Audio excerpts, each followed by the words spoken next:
Welkom bij deze serie van Information Talk. In 5 filmpjes gaan we uitgebreid in bij de 5 elementen bij paarden.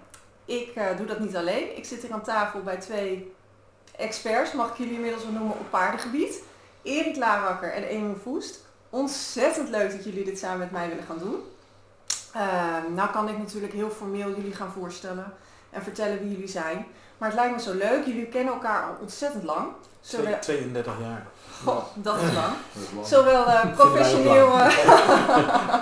Zowel professioneel als privé.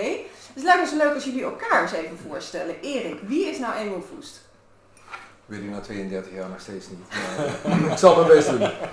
Misschien dat we het duidelijk maken, zeg maar, hoe we elkaar hebben leren kennen. Dat is inderdaad rond de 32 jaar geleden via een gemeenschappelijke vriendin.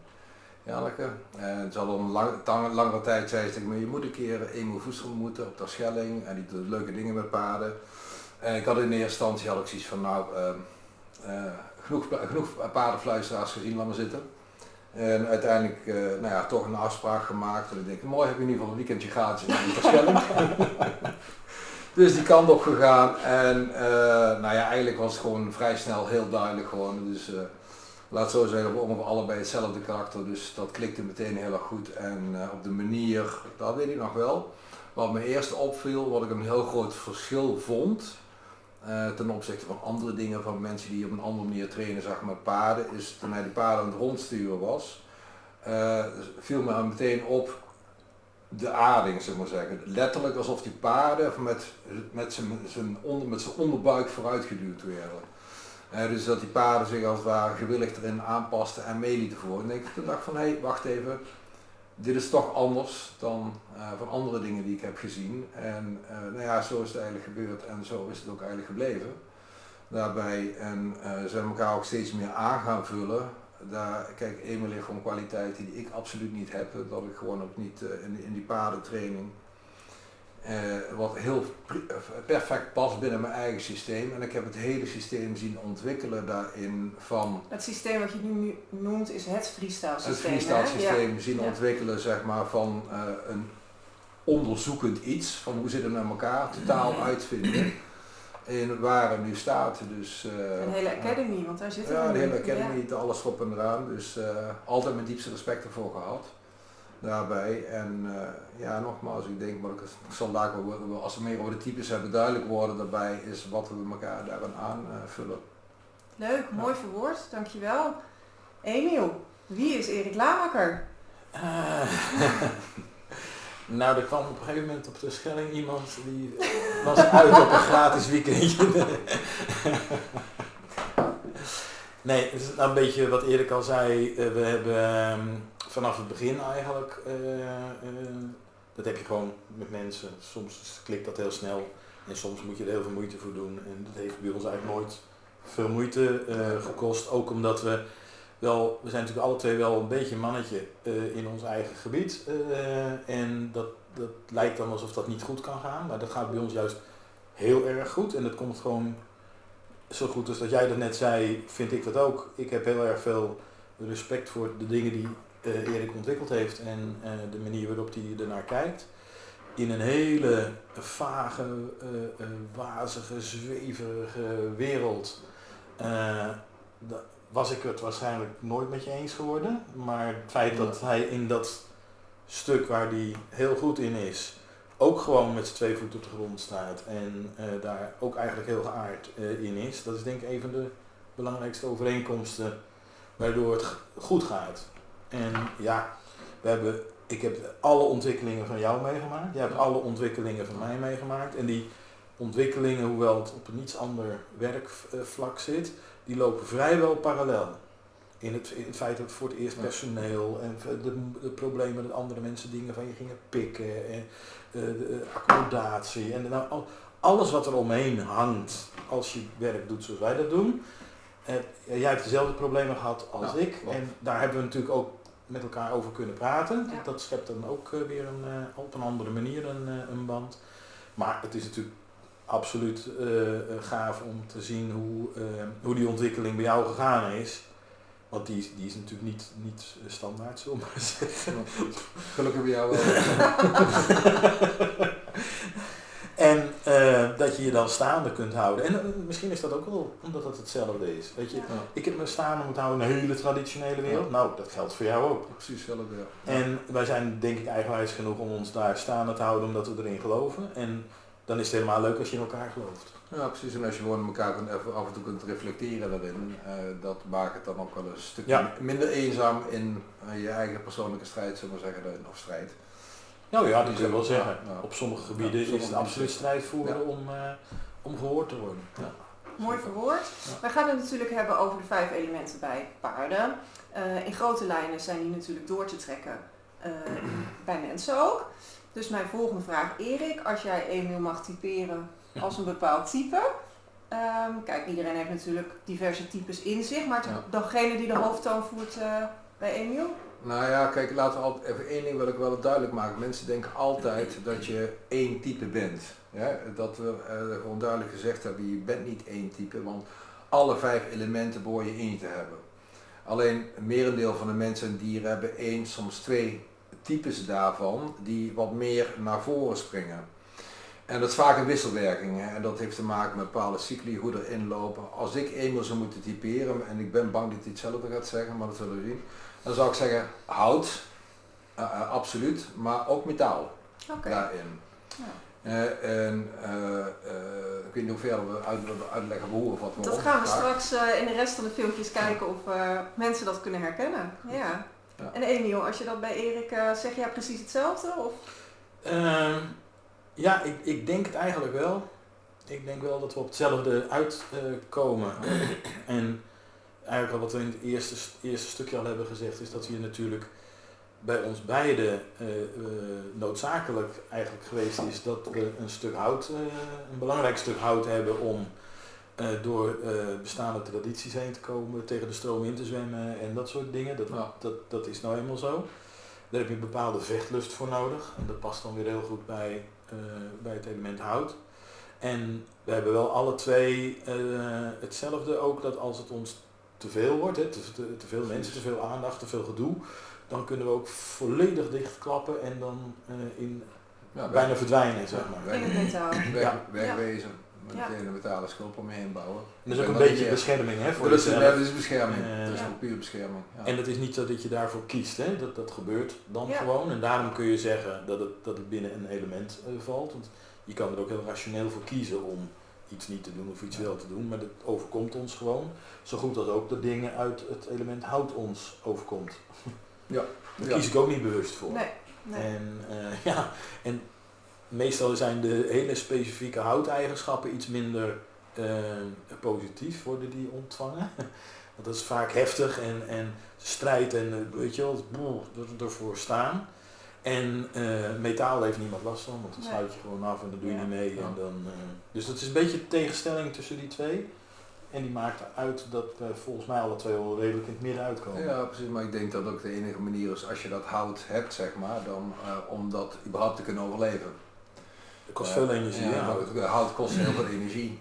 Als je daar continu in moet zitten, laten we ook wel even voorop lopen. Kijk, de positieve kant van hout is moed. Ja. En zeker wat Emiel heeft gedaan, dat heb ik ook zelf gedaan, je moet wel een bepaalde moed hebben om tegen de geëikte tradities in te gaan. Om dat neer te willen zetten en dat is niet uit het van ik wil het per se om gezien te worden of wat dan ook. Nee, maar je gelooft erin. En dat is gewoon de basis daarvan en daar ga je gewoon voor en dan blijf je achter staan. Ja. Want anders raakt het vuur, raakt het hout beschadigd.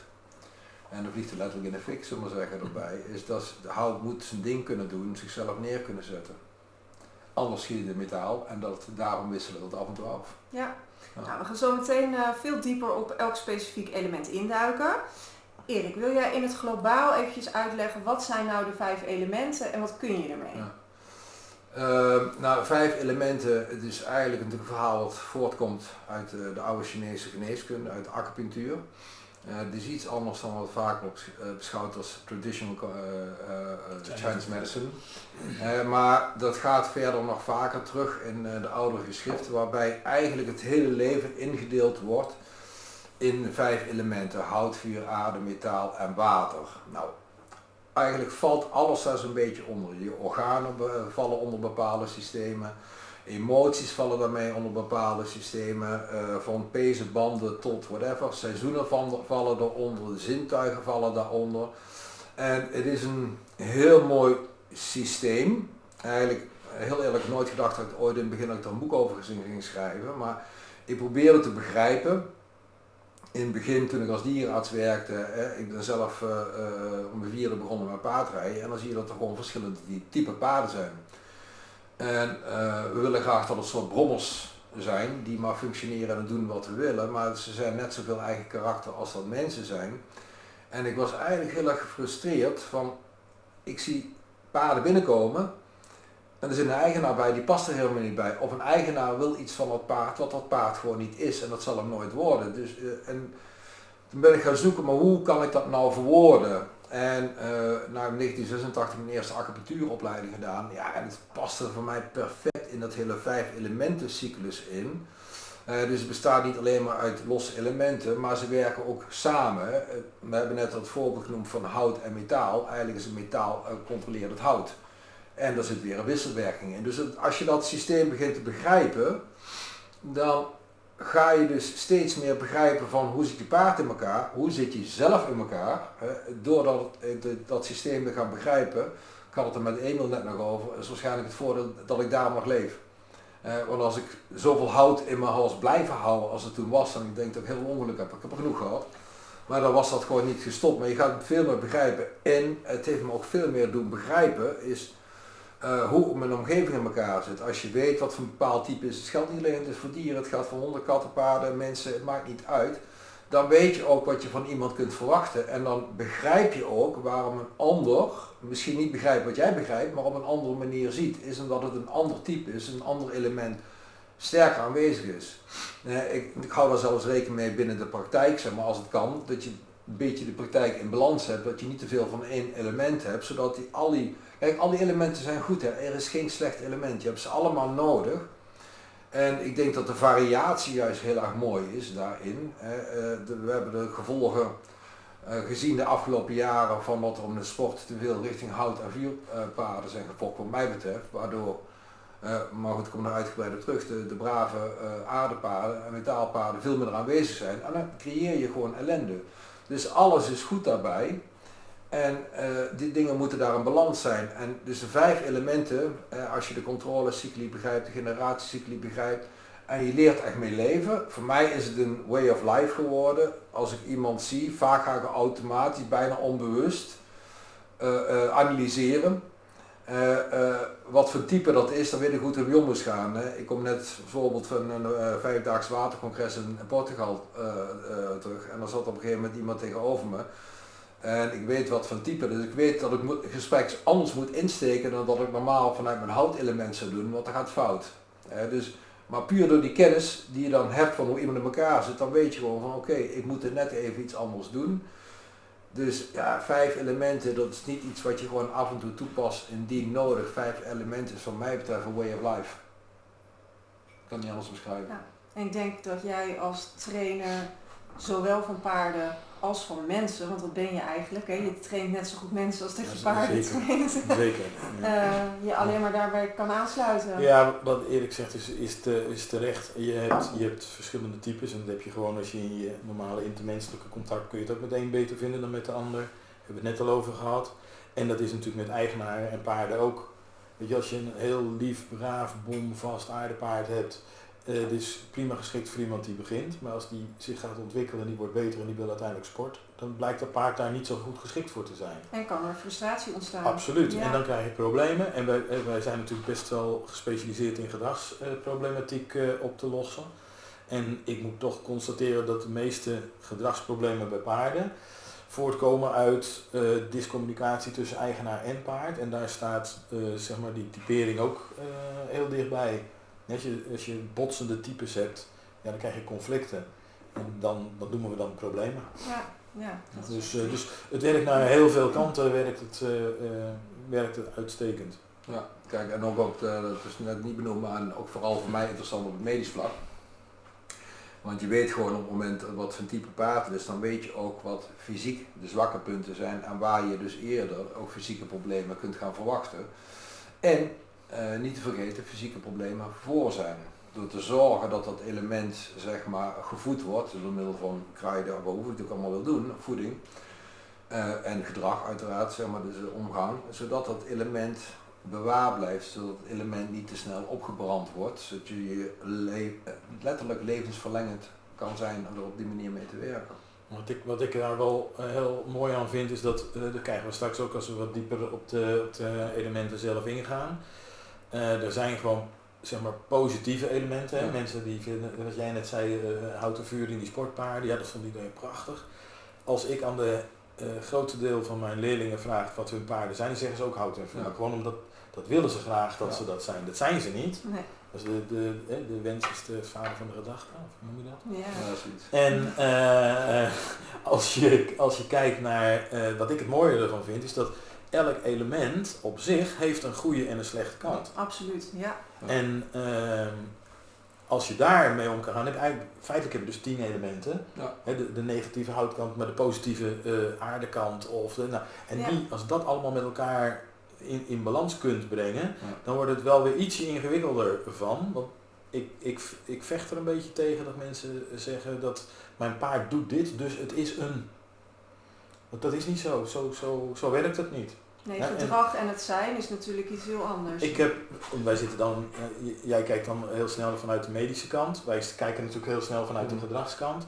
En dan denk ik van ja, ik zie wel hout gedrag, maar dat wil nog niet zeggen dat het een houten paard is. Nee, als ik daar iets aan naartoe mag voegen. Bij mensen is het daarom ook nog lastiger dan het bij dieren is dat vaak zie je eigenlijk het beste wat het type is vlak na de geboorte als ze jong zijn. Om daarna, dan heb je te maken met de omgeving, training en noem maar op allemaal. Dus heel veel dieren en ook mensen zijn uiteindelijk niet het type meer wat ze zijn. Ze vertonen een bepaald type als zelfverdediging of omdat iemand ze erin gedrukt heeft Omdat of ze wat dan ook. gevormd zijn eigenlijk. Omdat ze gevormd zijn wij in noemen een dat bepaald element. in het gedrag bij die paarden nature-nurture Ja. verschijnsel. Hè? Wat heeft hij van nature, wat is hem kunstmatig bijgebracht. Ja. Het vervelende is dat je wil kijken naar een karakter, hè? We gebruiken het een beetje als karakterindeling. Ik wil heel zuiver naar het karakter kijken, alleen karakter is onveranderbaar. Ja, dat heb je of dat heb je niet. Ja. Dus dan ga je naar iets, of in dit geval een paard kijken, hoe bepaal je zijn karakter door naar zijn gedrag te kijken. Nou, wat is wel veranderbaar? Dat is zijn gedrag. Ja. Dus naar wat voor gedrag zit je te kijken? Is het aangeleerd gedrag? Is het natuurlijk gedrag? Is het van Ja. hemzelf? Is het Ja. opgelegd?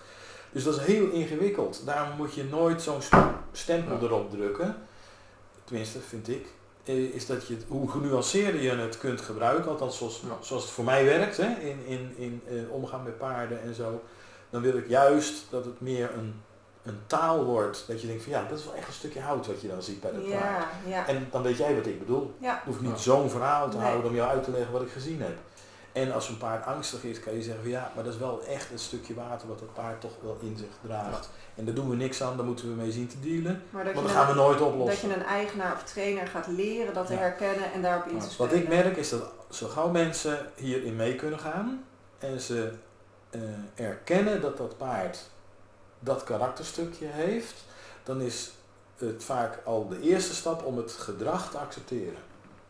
Ja, is nou helemaal zo. Zo'n waterpaard is nou helemaal bang. Oké, Ja. Oké, daar doen we dus niks aan. Hoe gaan we het dan managen, handelen, Ja. trainen, Ja. oplossen? Ik krijg ook heel vaak de vraag, zeg maar, als mensen binnenkomen in de praktijk met zo'n paard, dus de eerste vraag stellen van wat voor type paard denk je dat het is? Ja. Mijn antwoord is eigenlijk standaard. Geen idee. Ik heb nog geen flauw idee. Ik weet wel welke eigenschappen die laat zien. Hij laat houteigenschappen zien en wat, maar ik weet niet wat hij is. Laat maar eens eerst zorgen dat het paard in orde is. Hè. Ik bedoel, anders komen ze natuurlijk niet als hij niet in orde is. Maar zal maar eerst zorgen dat het paard in orde is en dan kan ik je vertellen wat eigenlijk zijn type meer is. Hè. Dus ik ben helemaal met Emil eens. We drukken meteen een stempel, we zien een karakter, dus hij is dat. Nee. Ja. Het is een bepaald gedrag wat hij laat zien op dat moment, omdat hij erin geforceerd geduwd is of whatever, uit zelfverdediging of wat het dan nog is. Nou, wat wel een leuk voorbeeld is, wat denk ik heel veel mensen herkennen of kunnen herkennen, is dat als ik probleempaarden krijg, die zijn altijd volgens hun eigenaar dominant. Oh ja. Dat zijn ze zelden, maar die eigenaar denkt vol overtuiging dat die paarden dominant Ja. zijn. Wat hij de vergissing die wordt gemaakt is dat het paard laat dominant gedrag zien.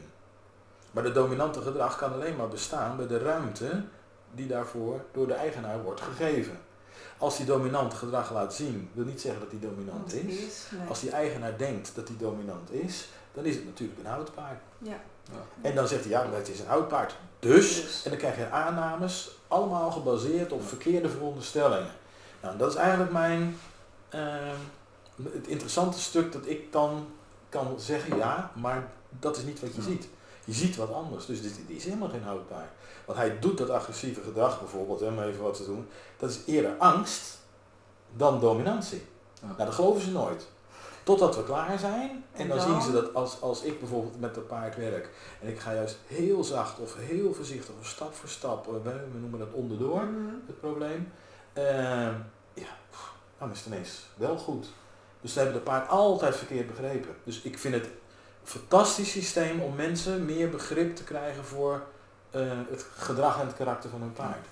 Dat is voor mij de grootste winst. Absoluut. En kijk, voor mij natuurlijk altijd voordeel, als ik weet wat voor paard ik voor me heb staan, dan weet ik wat ik wel of niet kan doen. Ja. Daarmee, want we natuurlijk gewoon we zitten aan de rug te trekken te doen, er gaan spuiten in. Staat erachter. Allemaal staat erachter. Ik sta bijna achter ieder paard. Zet de acupunctuurnaalden in. Ja, precies. En dit is in principe is het een levensgevaarlijke sport, zullen we zeggen, daarin. Maar doordat ik voor mij kan inschatten, hey, dit is zo'n type of wat dan ook, weet ik dat ik over wel of niet doen. Ja. Ik had het, wanneer was het, 2 weken geleden geloof ik nog, bij zo'n paard. Ik kijk een paard aan, ik zei tegen haar, nou, ik denk niet dat ik erachter moet gaan staan. Hij zei, doe maar niet mee. Weet je, ik bedoel, kun je eigenwijs zijn en zeggen van, maar ik ben oud, ik zal de baas zijn, ik zal erachter staan. Maar de paard is een stukje sterker dan ik ben, dus het risico gaan we niet meer lopen. Dus maar zeggen daarin. Niet meer, zegt hij. Niet meer. Nee, dat is schade en schande. Dat stukje hout wordt met de loop van de jaren behoord wat af te... Wordt De een beetje afgescheurd zo. De levensfases, Ja. hè, die je ook Ja, doorloopt. Gaan we straks ook nog verder op De in. levensfases zijn gewoon heel belangrijk erin. Maar wat ik wel inderdaad daarna aan toe wil voegen is dat... kijk, als je met 5 elementen werkt, je kunt er op een gegeven moment mee lezen en schrijven, maar dat vergt wel een bijna continue inzet. En wat ik vaak mensen zie doen, passen het dan toe bij een paard en als ze gekocht hebben toevallig een boek erover gelezen. En dan wordt het rijtje ingevuld, dan is het zo, maar dan geldt dat alleen voor het paard. Maar het is, kijk, het leuke van de acupunctuur is dat het dynamisch is. Het is eigenlijk het boek der verandering. Zou je kunnen zeggen. Het is bijna de I Ching, is ook opgebouwd eigenlijk vanuit de 5 elementen. Het is het boek der verandering. Als ik iets doe, dan heeft dat een consequentie voor de volgende stap. En als ik dat weer doe, heeft dat een consequentie. Dus het zijn allemaal geen constanten. En daar ben ik wel met Emil eens. Mensen vaak willen er gewoon één constant verhaal van maken. Dat blijft dan ook zo. En dat blijft dan ook zo. Dat het al lang veranderd is.